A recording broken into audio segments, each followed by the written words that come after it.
a distribuição do trabalho. Neemias capítulo 3. O sumo sacerdote Eliasibe e seus colegas sacerdotes começaram seu trabalho e reconstruíram as portas das ovelhas. Eles a consagraram e colocaram as portas no lugar. Depois construíram um muro até a Torre dos 100, que consagraram, e até a Torre de Ananel. Os homens de Jericó construíram o trecho seguinte, e Zacur, filho de Inri, construiu logo adiante. A porta do peixe foi reconstruída pelos filhos de Asenaá. Eles puseram os batentes e colocaram as portas, os ferrolhos e as trancas no lugar. Meremote, filho de Urias, neto de Acós, fez os reparos do trecho seguinte. Ao seu lado, Mesulão, filho de Beriquias, neto de Mesabel, fez os reparos. Ao seu lado, Zadok, filho de Baaná, também fez os reparos. O trecho seguinte foi reparado pelos homens de Tecoa, mas os nobres da cidade não quiseram se ajuntar ao serviço, rejeitando a orientação dos supervisores. Só até aí o suficiente. Os versículos seguintes continuam na mesma linha, e eu quero destacar algumas coisas dentro desse texto aí lido, que você não entendeu nada, né? Entendeu? Quem entendeu tudo? Não entendeu nada aí, né? Pois é, nem eu. Queridos, eu lembro que eu ministrei a última palavra que eu compartilhei aqui, foi num Tadel mesmo, eu falei sobre Neemias. Que Neemias estava no palácio, no bem bom. Aí ele se interessou em saber como os irmãos estavam. E aí ele descobriu que os irmãos estavam em miséria, desprezo, e ele se disponibiliza a ir para Jerusalém para restaurar os muros que haviam sido derrubados. Neemias vai. A decisão de ir nasceu em seu coração, e a partir dele Deus despertou algumas pessoas para irem junto. Deus não faz nada até que alguém se apresente. E quando alguém se apresenta, Deus desperta o coração de outros para se juntar a esse. Amém? Normalmente, Deus não começa o avivamento ou uma obra em grupo. Um grupo foi despertado. Normalmente é uma pessoa que Deus encontra o coração, incendeia.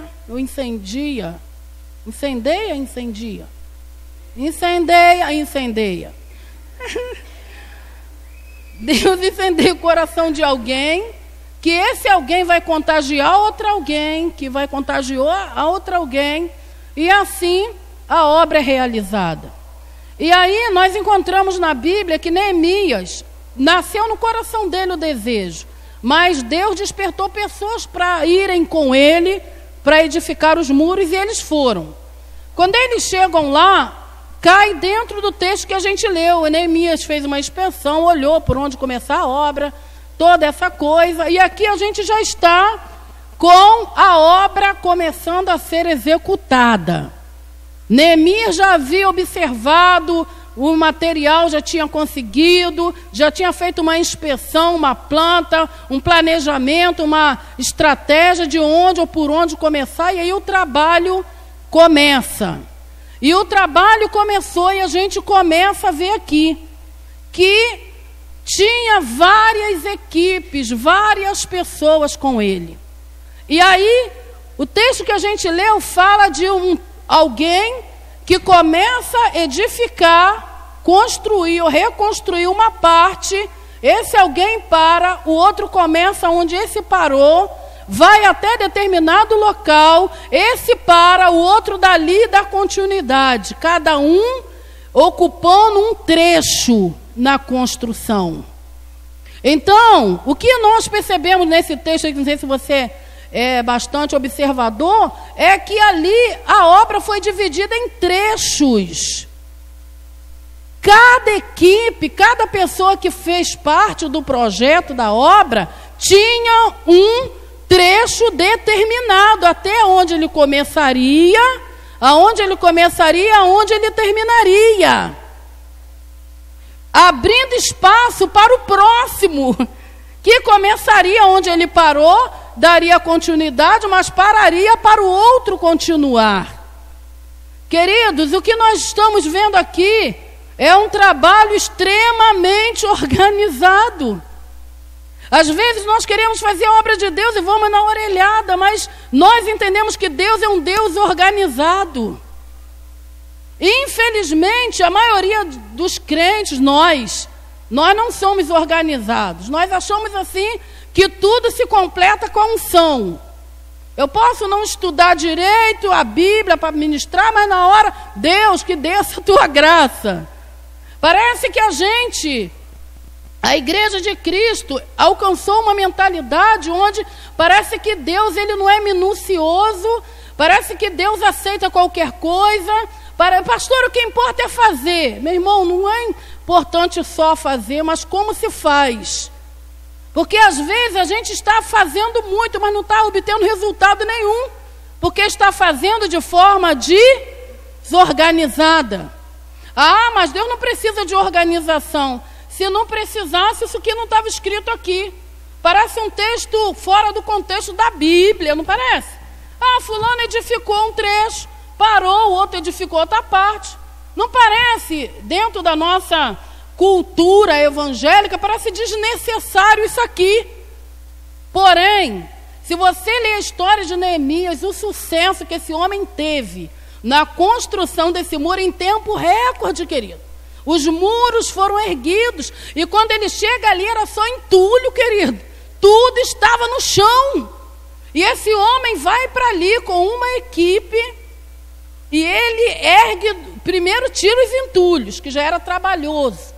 Porque você trabalhar em cima de algo que foi tombado, derrubado, não é fácil. Tiraram os entulhos e a obra começa, mas a obra não começa de qualquer jeito. A obra começa dentro de uma estratégia e de uma organização. Então eu destaquei algumas coisas que eu achei dentro desse pequeno trecho aqui. Eu achei organização, um trabalho organizado. Você sabe o porquê que o crime hoje alcançou um volume, um raio de ação muito grande na sociedade brasileira? Por causa da organização, meu irmão. O crime é organizado. Eu duvido que um chefe lá, não vou falar para não escancarar muito, né? Eu duvido que ele coloca qualquer um e de qualquer jeito. Tem as estratégias, tem os raios de ação, tem uma organização por trás. Se esse aqui é tombado, já tem outro para entrar, para substituir, meu irmão. O inferno é extremamente organizado. Talvez você não saiba, mas o reino das trevas, eles alcançam o êxito que tem alcançado na sociedade, porque eles trabalham de forma organizada. Se você quer saber, o reino das trevas está dividido em hierarquia. Tem o diabo, principado, potestade, forças espirituais da maldade. Um não interfere no trabalho do outro. Cada um tem um campo de ação para trabalhar. E nós, como igreja, nós não podemos cair no engodo e no engano de achar que tudo se resolve no grito. Ah, na hora H Deus entra. Na hora do sufoco Deus socorre. Gente, eu penso, a forma que a gente trabalha com grupos familiares, setores, área, é uma forma da gente querer organizar a igreja para o trabalho se desenvolver melhor. Mas algumas pessoas interpretam de forma errada, mas o único objetivo é esse. É querer alcançar êxito como Neemias alcançou. De cada um ter uma área, um trecho para edificar. Cada um ter um espaço para se mover ali dentro e dar conta. Agora, deixa eu destacar aqui as coisas que eu encontrei dentro desse pequeno texto aí. Primeira coisa que eu encontro é a organização mesmo. O reino das trevas é organizado. Fale comigo, o reino das trevas é extremamente organizado. O diabo, ele consegue esperar tempo até executar um plano que ele já formulou talvez há anos. Tudo está... Às vezes a gente pensa que não, que o diabo age na orelhada, mas não age não, meu irmão. Nós, filhos de Deus, precisamos colocar o nosso ouvido na boca de Deus, para ouvir Deus falar conosco e tratar o nosso caráter dentro dessa questão. Se queremos avançar, então vamos precisar nos organizar. Amém? Organização. Segunda coisa que eu vejo que cada pessoa tinha sobre os ombros a responsabilidade no edificar. Então, se o meu trecho era daqui a aqui, isso aqui era responsabilidade minha. Se eu não edificasse no trecho que era para eu edificar, eu comprometeria toda a obra a seguir. Porque imagina, o Cristiano edificou até mim. Agora é a minha vez de edificar até Douglas. E eu não edifico, isso compromete todo o trabalho a seguir. Então, cada um tem a responsabilidade para fazer a obra ter seguimento. Ah, fulano edificou até mim, mas eu não quero edificar. Eu já comprometi todo o segmento da obra. Então, entenda aqui uma coisa.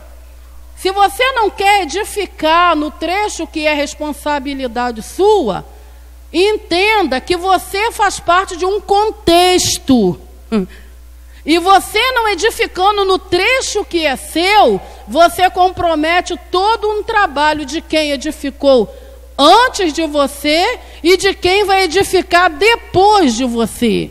Você não é uma peça solta. Você faz parte de um contexto onde tem pessoas antes de você e depois de você. Tem uma obra que foi edificada antes, que vai se apoiar na que você está edificando, para dar base para a que vai ser edificada. Quantos entendem? Você não é uma peça solta, isolada, onde você... eu posso edificar ou não, fazer ou não, não vai dar em nada, queridos. Uma pessoa que decide só vir à igreja, sem se comprometer com a igreja, sem deixar a vida de Deus jorrar de seu interior, uma pessoa que decide não edificar nada para Deus, ela está comprometendo todo um chamado, todo um ministério, ela pode estar comprometendo toda uma visão. Fale para quem está ao teu lado, você não é uma peça solta, você está dentro de um contexto. E fale mais, se você não edificar no seu trecho, você compromete, fala aí, você compromete a minha vida, a minha obra, porque eu vou edificar logo depois de você. Nós não somos peças soltas, querido, cada um tem uma responsabilidade, e se eu não cumpro com a minha responsabilidade de edificar no trecho que é meu, eu comprometo quem vai edificar no trecho seguinte, e anulo de certa forma o freio aquele que edificou antes de mim. Quantos conseguem entender? Você consegue entender a profundidade disso? Quantos conseguem, dizem amém? Amém. Responsabilidade. Amém? Outra coisa que eu encontro, trabalho em equipe. Uma equipe dependia da outra. Isso fala de unidade, companheirismo. Isso fala de trabalho em equipe, trabalhar junto. Ninguém vai muito longe trabalhando sozinho. Se você e eu não aprendermos a depender, entre aspas, um do outro, porque do que a gente está vendo aqui é dependência. Um dependia do outro, sim ou não? Eu dependo, né? Aqui dentro do texto ali, Zacu dependia de quem edificou antes dele. Agora, quem vai edificar depois depende dele. A gente vê uma dependência de um para com o outro, um trabalho em equipe, querido. Se nós queremos ir longe, nós vamos precisar, sabe, aprendermos, trabalharmos juntos. Tem gente que não sabe como falar, como abordar, como incentivar. Meu irmão, trabalha, as coisas de Deus, ninguém recebe salário. Deus é o nosso patrão. O dinheiro, a recompensa vem de Deus. Agora, humanamente, as pessoas elas fazem de forma voluntária.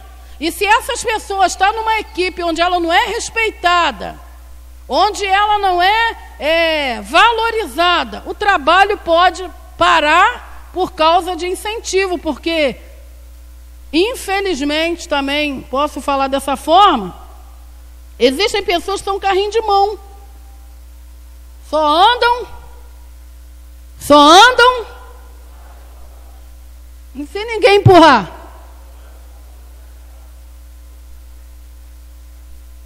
Então, se você encontrou um crente carrinho de mão aí, que Deus te dê graça, vai empurrar até. Pensa, se eu vou edificar aqui,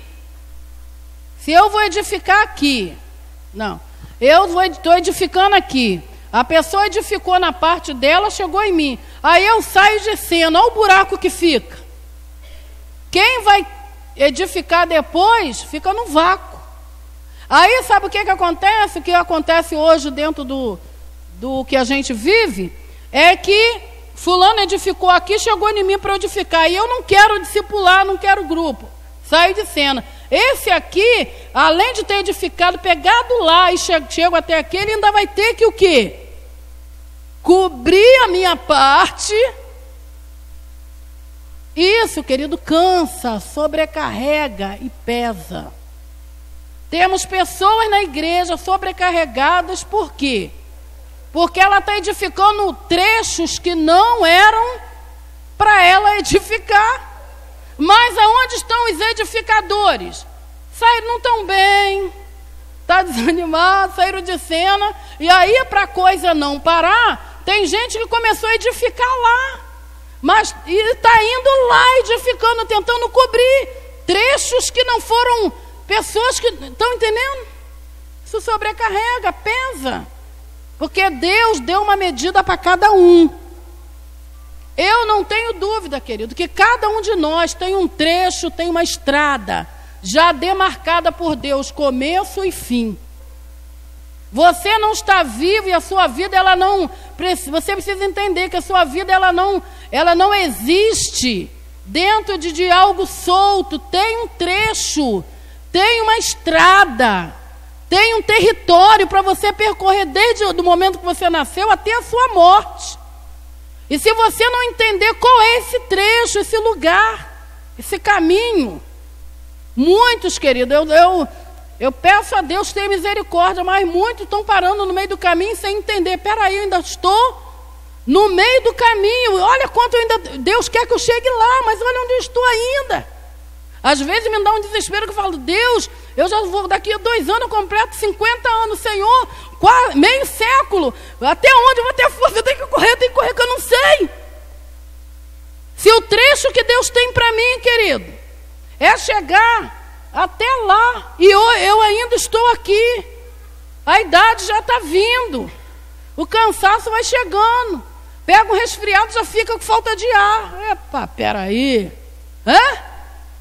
você levanta já cansado, a idade começa a... Epa, sai, nome de Jesus, meio século nas costas. Aí você acha que eu posso perder tempo de ir assim, não estou bem, eu tenho que correr, porque olha onde eu tenho que chegar e olha onde eu estou ainda. Deus demarcou um território para eu percorrer, e eu não cheguei nem a ter essa parte. de onde tenho que chegar. Em nome de Jesus, querido, edifique no seu trecho. Fale para quem está ao teu lado, edifique no seu trecho, meu irmão. Trabalhe em equipe. Ninguém ali trabalhava sozinho. Vemos também oportunidades. Todos tinham ou tiveram a oportunidade igual. Todos eles tiveram um trecho para edificar. Não existiu partidarismo, preferência. Não, esse aqui eu edifico, esse ali não. Vem cá, você quer trabalhar? Quero, então aqui, esse aqui é o seu trecho. Então edifica aqui. Vemos nisso oportunidade. Todos tiveram oportunidade para trabalhar. Ninguém ficou de fora dentro de uma voluntariedade. Tanto é que você vai ler no último versículo que eu li, diz ali que os nobres não quiseram. Os nobres não quiseram se juntar ao trabalho e rejeitaram as ordens, as direções dos supervisores. Os nobres. Tem gente que se acha, né, top, o último o biscoito do pacote. O camarada rala, aí depois ele aparece, igual mutirão, né? Bota a carreta de tijolo para dentro. Aí o camarada chega depois que os últimos tijolos estão sendo postos no lugar, chega ele. Aí na hora de bater a foto ele entra no meio dos que ralaram o dia inteiro.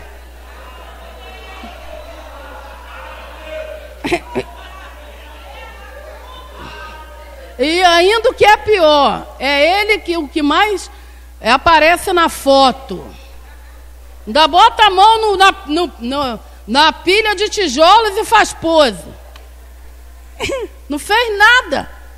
Chegou no final. Mutirão, o povo está ralando, é concreto.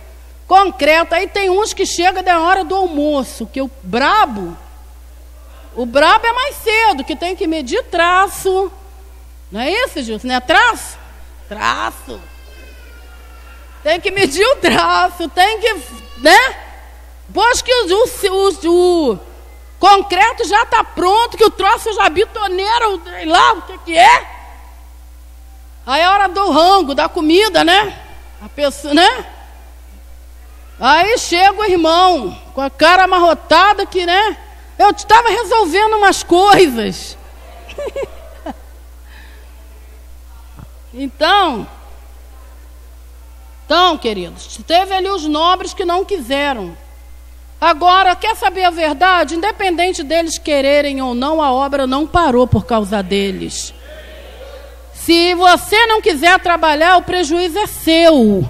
Porque a obra de Deus vai continuar. Deus vai levantar pessoas empenhadas e cheias do fogo. Se você não quiser colocar a tua mão, você que vai ficar no prejuízo. Porque a obra é de Deus, a obra não é de homens.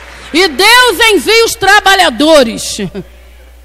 Deus envia os trabalhadores. Você pode começar sozinho, mas você não vai terminar sozinho. Deus vai levantar um povo forte do teu lado. Amém? Quantos recebem? Amém. Os nobres não quiseram, problema. Se dane. Quero nem saber. Que Vanusa? Então, nós vemos oportunidades. Todos tiveram oportunidade de trabalhar. Querido, o tempo do trabalho é agora. A Bíblia diz assim: levantai-vos e andai-vos, porque não será aqui o vosso descanso. Tem muito crente querendo descanso. Tem muita gente querendo estar deitado na rede, tomando água de coco, sendo abanado. Tem muito crente, igual o pai de santo, só querendo receber. Tem muito crente, querido, moribundo. Sabe o que é alguém moribundo? Sabe? Quase morrendo. Queridos, eu estou estou ouvindo uma série de mensagens sobre movidos pela eternidade. Se você tiver a noção, se nós tivermos noção de que o tempo está correndo, tudo que temos feito para Deus, isso tem peso eterno. Nós precisamos entender que um copo d'água que você dá, isso tem valor eterno para Deus. Uma visita, um discipulado, um grupo que você faz, você está, sabe, trabalhando por coisas eternas, queridos. Em nome de Jesus, não dê sossego ao teu corpo, sono aos teus olhos e nem moleza ao teu corpo. É hora de trabalhar. Existem trechos, imagina essa parede aqui. Vocês já repararam que são trechos, ó? São 2, 5 trechos aqui. Imagina se tivesse essa parte, não tivesse essa. Se tivesse aquela, não tivesse aquela. A obra estaria incompleta.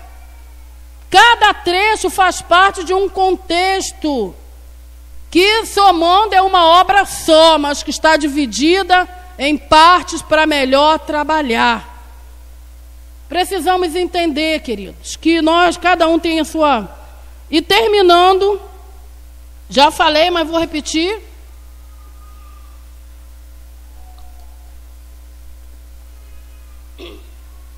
Dependência. Um dependia do outro. Dependia do que edificou antes.